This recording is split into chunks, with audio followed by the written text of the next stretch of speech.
وما اردت بنقل الواقعات الا تنبیہ الخواص علی هذه المعتقدات لانها ہلاکۃ عظمی.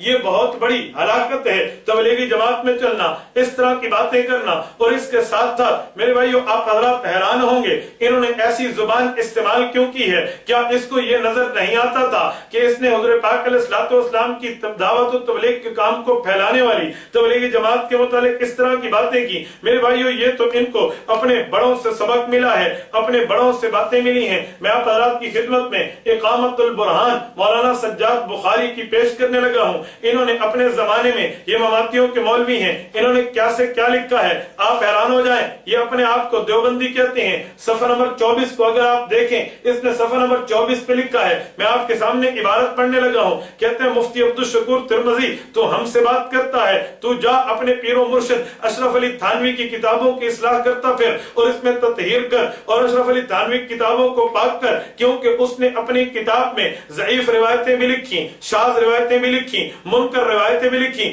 موضوع یعنی جھوٹی حدیثیں بھی کتابوں میں لکھ دی ہیں، بلا انکار و تنبیہ لکھ دی ہیں، بے سر و پا حکایتیں بھی لکھ دی ہیں، بے سند واقعات بھی لکھ دی ہیں، گمراہ کن کرامتیں بھی لکھ دی ہیں. یہ حضرت تھانوی کے لیے ان کو زبان وہیں سے ملی ہے. اور یہ وہ کتاب ہے، اگر اس کتاب کو مزید میں آپریشن کرتا جاؤں تو صفحہ 62 اٹھا کے دیکھو. یہ کہتے ہیں لوگوں تم کہتے ہو حضور پاک کی نیند میں آنکھ سوتی تھی، میں دلیلوں سے ثابت کرتا ہوں حضور کا نیند میں دل بھی سو جاتا تھا. جس نے حضور پاک علیہ الصلوۃ والسلام کے دل کے سونے کی بات کر کے جمہور امت سے الگ کٹا ہے، آپ حیران ہو جاؤ. حضرت شیخ الحدیث زکریا رحمۃ اللہ تعالی علیہ کی تبلیغی جماعت پہ اس نے ایسی ایسی باتیں کی. میرے بھائیو اگر میں آپ کے سامنے وہ باتیں نقل کروں آپ اس پہ حیران و پریشان ہو جائیں کہ انہوں نے پتہ نہیں کیسا زبان اور کیسا معاملہ حضرت شیخ الحدیث زکریا رحمۃ اللہ تعالی علیہ کی تبلیغی جماعت کے بارے میں نقل کیا ہے. یہ میں آپ کی خدمت میں صفحہ نمبر 258 تحفۃ الاشاعت پیش کرنے لگا ہوں. اس نے اس صفحے پہ کیا سے کیا لکھا میرے بھائیو آپ حیران ہو جاؤ. یہ کہتا ہے فمن الغلو والافراط انہم یحرمون الحلال ویحرمون الحرام. یہ وہ لوگ ہیں جو حلال کو حرام کہتے ہیں، حرام کو حلال کہتے ہیں. گویا تبلیغی جماعت والوں نے حلال کو حرام کیا، حرام کو حلال کیا. آگے جا کہتے ہیں فلا بد لنا ان نترکہم وان نخلیہم. لوگوں یاد رکھنا ہمیں ان سے جدا بھی ہونا پڑے گا، ان سے الگ بھی ہونا پڑے گا. پھر کہتے ہیں ان کے حلال اور حرام کیا ہے. صفحہ نمبر 259 پہ لکھا کہ یہ لوگ کہتے ہیں تبلیغی جماعت فرض عین ہے، حالانکہ یہ فرض کفایہ ہے. تو فرض کفایہ کو فرض عین کہنے والا یہ حلال اور حرام کا مرتکب ہو رہا ہے. گویا جو چیز فرض کفایہ ہو، فرض عین جس نے کہا وہ حرام کا مرتکب ہو رہا ہے، وہ حرام کا مرتکب ہو کے گویا کافر ہو رہا ہے. تو پتہ چلا جو حلال اور حرام کو، حلال کو حرام، حرام کو حلال کہے وہ کافر ہوا. اس نے شیخ الحدیث زکریا اور جماعت تبلیغ پہ کفر کا فتویٰ دیا ہے، حالانکہ یہ اصول سے ناواقفی کی بات ہے. میرے بھائیو یاد رکھنا حضور پاک علیہ الصلوۃ والسلام نے دعوت و تبلیغ کا کام کیا ہے. گویا تبلیغی جماعت والوں نے کہا کہ دعوت و تبلیغ کا کام فرض عین ہے. یہ ایک رخ کا جواب ہے. اگر جماعت کے اصول سے واقفیت ہوتی مماتی یہ کبھی اعتراض نہ کرتا. جماعت تبلیغ کے کام کے دو رخ ہیں، ایک اپنی اصلاح، ایک غیروں کی اصلاح. اپنی اصلاح کرنا یہ فرض عین ہے، غیر کی اصلاح کرنا فرض کفایہ ہے. اگر جماعت تبلیغ والے ساتھیوں نے یہ بات کہہ دی ہے کہ فرض عین ہے تو فرض عین کہہ کر انہوں نے کون سا نقصان یا کون سے دین کے معاملے میں خرابی پیدا کر دی ہے کہ ان پر کفر کے فتوے لکھنا شروع ہو گئے ہیں. اگر اس کا معنی یہ ہے جو چیز فرض عین ہو اسے فرض کفایہ کہو، یا جو چیز فرض کفایہ ہو اسے فرض عین کہو، یہ بات اگر کفر بنتی ہے عبد الوکیل صاحب اور اس پہ دستخط کرنے والے مولوی طیب صاحب، میں ایک سوال آپ سے کرنے لگا ہوں. یہ آپ کی کتاب تحفۃ الاشاعت ہے. اسی تحفۃ الاشاعت میں جہاں تم نے شیخ الحدیث پہ کفر کا فتویٰ دیا، دبے لفظوں میں کفر کا فتویٰ، وہ خود اکابر پہ فتویٰ آ گیا ہے. یہ صفحہ نمبر 109 پہ تم نے خود ہی لکھا ہے کہ یہ معاملہ جو ہے کہ فرض کفایہ کسے کہتے ہیں، فرض عین کسے کہتے ہیں. کہتے ہیں درجۃ وجوب الامر بالمعروف والنہی عن المنکر. امر بالمعروف کرنا اور نہی عن المنکر کرنا یہ کون سا فرض ہے؟ یہ فرض کفایہ ہے، یہ فرض عین ہے. اس کے متعلق متعلق یہی مولوی واضح طور پہ لکھتا ہے کہ لوگوں یاد رکھو اس میں امت کے اختلاف ہے. کچھ علماء امت یہ کہتے ہیں فرض عین ہے, کچھ کہتے ہیں فرض کفایہ ہے. صفحہ نمبر 114 پہ اس نے نام گنوائے ہیں امام ابن کثیر, امام زجاج, امام ابن حزم, امام محمد عبدہ, امام رشید رضا, محمد ابو زہرا. یہ لوگ کہتے ہیں فرض کفایہ ہے اور باقی لوگ کہتے ہیں یہ فرض عین ہے. تو پتہ چلا فرض عین کو فرض کفایہ, فرض کفایہ کو فرض عین کہنے والا کافر ہے. تو مماتیو تم نے گویا دبے لفظوں میں ابن کثیر کو بھی کافر کہا, زجاج کو بھی کافر کہا, ابن حزم اور وغیرہ وغیرہ اکابر کو بھی کافر کہا. جو فتویٰ وہاں لگانا تھا وہ یہاں لگا دیا. تو ایک بات سمجھ آئی کہ حضرت شیخ الحدیث زکریا پہ جو اعتراض تم نے کرنا تھا وہ اعتراض تمہارے اوپر آ لگا ہے, وہاں پر نہیں لگا. میرے بھائیو ایک بات اور بھی یاد رکھنا, اللہ بھلا کرے تبلیغی جماعت والوں کو جنہوں نے اس فتنہ کفر, جس نے اس فتنہ فسق کو اور اس فتنہ کو سمجھا اور امت کو سمجھایا ہے. رائمنڈ کے امام حضرت مولانا جمیل صاحب نے جو فتویٰ دیا ان کے پیچھے نماز نہیں ہوتی, یہ اہل بدعت ہیں, اہل سنت نہیں ہے. آپ وہ فتویٰ سن لیں. جی میں محمد جمیل رائیونڈ سے. اہلاً وسہلاً ماشاءاللہ. کیسے مزاج شریف حضرت؟ الحمدللہ. آپ مفتی صاحب خیریت سے ہو؟